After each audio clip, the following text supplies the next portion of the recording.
ఓం నమో వెంకటేశాయ. ఓం నమో వెంకటేశాయ.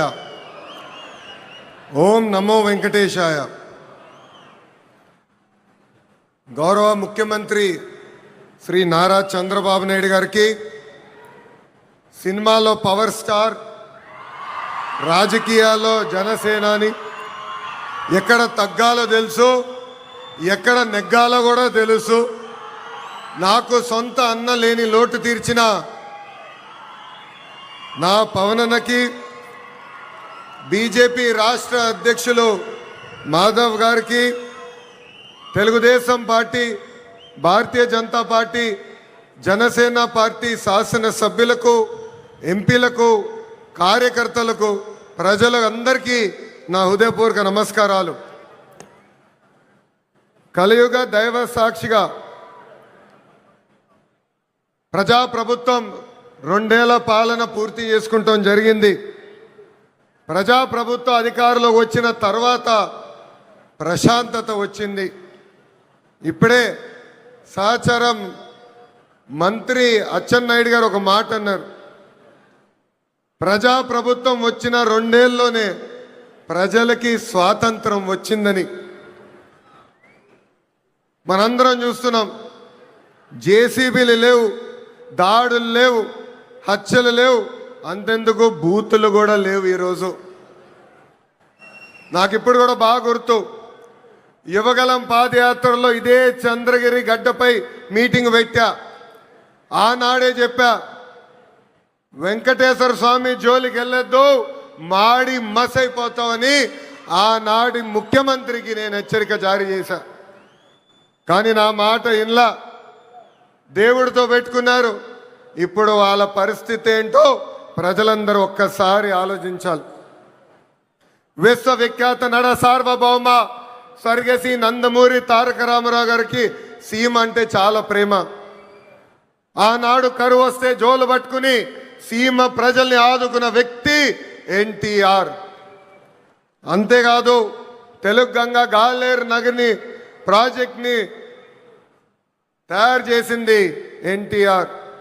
మహిళలకి ప్రత్యేకంగా విశ్వవిద్యాలయం ఏర్పాటు చేసింది ఎన్టీఆర్. నిత్యం అన్నదానం కూడా ప్రారంభించింది ఎన్టీఆర్. ఇప్పుడున్న రాజకీయాల్లో విరాట్ కోహ్లీ మన చంద్రబాబు నాయుడు గారు. అవతల వైపు బౌలర్లు మాడుతూ ఉంటారు, కానీ బ్యాట్స్మెన్ ఓన్లీ వన్, అది మన చంద్రబాబు నాయుడు గారు. రాయలసీమను రాయలసీమగా మార్చిన వ్యక్తి మన చంద్రబాబు నాయుడు గారు. ఎవరికి తెలియని సమయంలో బిందు సైన్యం పరిచయం చేసి ఏకంగా రాయలసీమలో రత్నాలు పండే విధంగా చేసిన వ్యక్తి మన సిబిఎన్. హంద్రినివా సుజలా స్రవంతి ప్రాజెక్ట్ని పూర్తి చేసి చివరి నియోజకవర్గం కుప్పానికి నీరు తీసుకెళ్లిన వ్యక్తి మన సిబిఎన్. అంతెందుకు, పులివెందల కూడా నీరిచ్చిన గొప్ప వ్యక్తి మన చంద్రబాబు నాయుడు గారు. ఇప్పుడు ఏకంగా 1,00,000 కోట్ల పెట్టుబడితో మిషన్ రాయలసీమ కూడా ప్రారంభించబోయే వ్యక్తి మన ముఖ్యమంత్రి చంద్రబాబు నాయుడు గారు. 2019 నుంచి 24 వరకు గొడ్డలి పార్టీ అరాచక పాలన మనందరం చూసాం. వాళ్ళ చెల్లికి అన్యాయం చేయొద్దని అడిగిన బీసీ బిడ్డ అమర్నాథ్ గౌడ్ పైన పెట్రోల్ పోసి ఎలా తగలబెట్టారో మన కల్లారా చూసాం. ఒక మాస్క్ అడిగినందుకు ఒక దళిత డాక్టర్ సుబ్రహ్మణ్యాన్ని పిచ్చోడు చేసి ఎలా చంపేశారో ప్రజలందరూ చూశారు. సొంత డ్రైవర్ సుబ్రహ్మణ్యాన్ని ఏకంగా గంజాయి మత్తులో చంపేసిన వాళ్ళ ఎమ్మెల్సీని మనందరం చూసాం. నంద్యాల నియోజకవర్గంలో ఒక మైనారిటీ కుటుంబాన్ని వేధిస్తున్నారు, ఈ వేధింపులు మేము తట్టుకోలేమని ఆత్మహత్య చేసుకునే పరిస్థితి మనందరం చూసాం.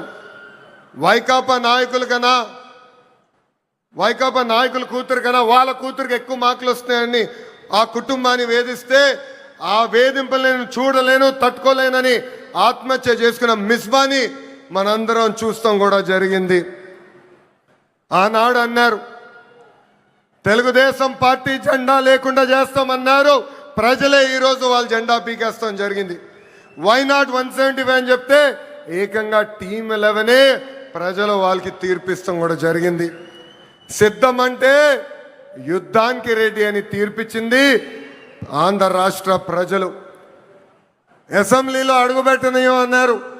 ఏకంగా ప్యాలెస్ గోడలు బద్దలు కొట్టి చంద్రబాబు నాయుడు గారు ముఖ్యమంత్రి చేసిన ఘనత మా పసుపు సైన్యాన్ని. ఇప్పుడు రపరప అంటున్నారు. రపరప అంటే చూస్తూ మేము ఊరుకోం. ఎర్ర బుక్కు దాని పని చేసుకుంటూ వెళ్తుందని ఈ సభాముఖంగా ఆ కుర్ర బ్యాచ్కి నేను హెచ్చరిక జారీ చేస్తున్నా. ప్రజాప్రభుత్వం 2 ఏళ్ల పాలనలో సుపరిపాలన అందించాం. అన్ని చేశామని కాలు రెగరేసుకుని మేము తిరగట్లేదు. కానీ ఎన్ని ఆర్థిక ఇబ్బందులున్నా ఇచ్చిన హామీలకు పద్ధతి ప్రకారం నిలబెట్టుకుంటూ వెళ్తున్నాం. ఎవరు ఊహించిన విధంగా అధికారంలోకి వచ్చిన వెంటనే 4,000 రూపాయలు వృద్ధులకి పెన్షన్ ఇస్తున్నాం. వికలాంగులకి 6,000 రూపాయలు బయటికే పరిమితం అవుతే 15,000 రూపాయలు పెన్షన్ ఇస్తున్న ఏకైక ప్రభుత్వం ఆంధ్ర రాష్ట్రంలో ఉన్న ఎన్డీఏ ప్రభుత్వం. అంతేకాదు మూసేసిన అన్న క్యాంటీన్లు తిరిగి ప్రారంభించాం. డిఎస్సి ద్వారా 16,000 టీచర్ పోస్టులు భర్తీ చేశాం. 6,000 కానిస్టేబుల్ పోస్టులు భర్తీ చేశాం.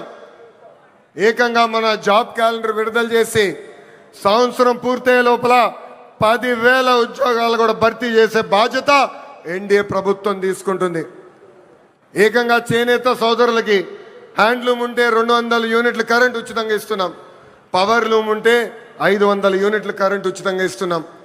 ఆటో డ్రైవర్ల సేవలో ఆదుకున్నాం. మత్స్యకారుల సేవలో మత్స్యకారులను ఆదుకున్నాం. స్త్రీ శక్తి పేరుతో మహిళలకి బస్సులో ఉచితంగా ప్రయాణించే హక్కు కూడా ప్రజాప్రభుత్వం కల్పించింది. దీపం పథకం ద్వారా ఉచితంగా గ్యాస్ సిలిండర్లు కూడా మా తెలుగింటి ఆడబడుచులకి పంపిస్తాం కూడా జరుగుతుంది. ప్రజాప్రభుత్వ నినాదం ఒకటే, ఒకే రాష్ట్రం ఒకే రాజధాని, కానీ అభివృద్ధి వికేంద్రీకరణ. ఇప్పుడే మాధవ్ గారు చెప్పినట్లు భారతదేశంలో 100 రూపాయలు పెట్టుబడులు వస్తే దాంట్లో 25 రూపాయలు ఆంధ్ర రాష్ట్రాన్ని ఎత్తుకుంటూ వస్తుంది. ప్రజలందరూ ఒక్కసారి ఆలోచించాలి. గూగుల్ ఆర్సిలర్ మిత్తల్ ఉత్తరాంధ్రకి తీసుకెళ్ళాం. రాజధాని క్వాంటమ్ కోస్తాంధ్రకి తీసుకొచ్చాం. ఏకంగా ఫైటర్ జెట్లు రాయల్ ఎన్ఫీల్డ్ ఈరోజు రాయలసీమకి తీసుకొచ్చిన ఘనత ఒక ఎన్డీఏ ప్రభుత్వాన్ని. మనది గొడ్డలి, మనది గూగుల్, వాళ్ళది గొడ్డలి. మంది ఫైటర్ జెట్, వాళ్ళది ఫ్యాక్షన్. మంది కియా, వాళ్ళది కిడ్నాప్. మంది క్రెడిబిలిటీ, వాళ్ళది క్రిమినాలిటీ. మంది డెవలప్మెంట్, వాళ్ళది డిస్ట్రక్షన్. మంది బుల్లెట్ అవుతే వాళ్ళది బూతులు. మనం మహిళలకి 33% రిజర్వేషన్ ఇస్తే ఏకంగా తల్లిని చెల్లిని మెడబట్టి బయటికి గంటేసిన చరిత్ర ఆ గొడ్డలి పార్టీది. ప్రజలందరూ ఒక్కసారి ఆలోచించాలి. జగన్ ఆయన పేరులో జీ చూసి జెన్జీ అనుకుంటున్నాడు. జగన్ పేరులో ఉన్న జీ గొడ్డలి. అందుకే ఆ పార్టీకి గొడ్డలి పార్టీ అని ఈరోజు పేరు పెడతాం జరిగింది. జగన్కి సిసిడి జబ్బు ఉందండి. సిసిడి అంటే ఏంటో తెలుసా? క్రెడిట్ చోరీ జబ్బు, క్రెడిట్ చోరీ డిసార్డర్. ఏకంగా పేపర్లో వార్తలు వచ్చినాయి, ఆంధ్ర రాష్ట్రానికి ఆర్సిలర్ మిత్తల్ ప్రాజెక్ట్ వస్తుందని. ఆయన ప్రెస్ మీట్ పెట్టి ప్రాజెక్ట్ రావట్లేదు, పక్క రాష్ట్రానికి వెళ్తుందని చెప్పారు. గౌరవ ముఖ్యమంత్రి గారు, ఉప ముఖ్యమంత్రి గారు ఆ ప్రాజెక్ట్కి శంకుస్థాపన వేస్తే లేదు నేనే ఆ ప్రాజెక్ట్ని తీసుకొచ్చానని ప్రెస్ మీట్లో చెప్పే పరిస్థితి మనందరం చూసాం.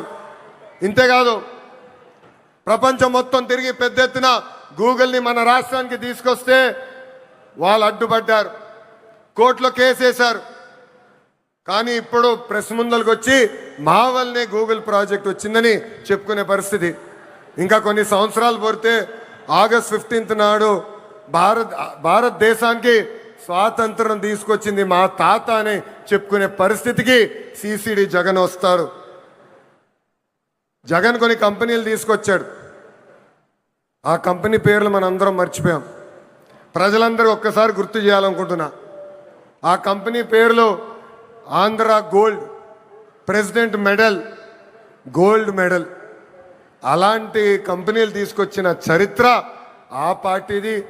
Google, ఆసిలర్ Mittal, royal Enfield fighter jet తయారు చేసిన పరిశ్రమలు తీసుకొచ్చిన చరిత్ర మా ఎన్డీఏ ప్రభుత్వాన్ని.